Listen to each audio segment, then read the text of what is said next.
Сега следващото упражнение с двата контейнера. Аз мисля да правим. Вече това да направим. Така, хайде сега. Това е много лесно.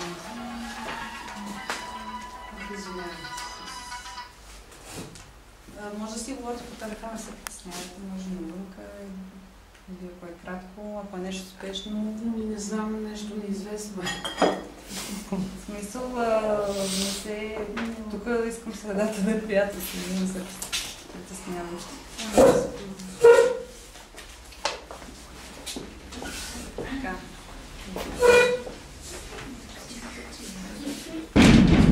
Малко ще изчакаме минутата.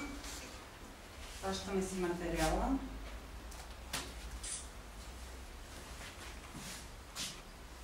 Слагаме го.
Значи анализа на движението бавничко. Накрая, когато станат малко врънца, може да си наклоните, да си ги оберете. След това ги вадим, да видим дали има нещо паднало и така. Поискахме пъти.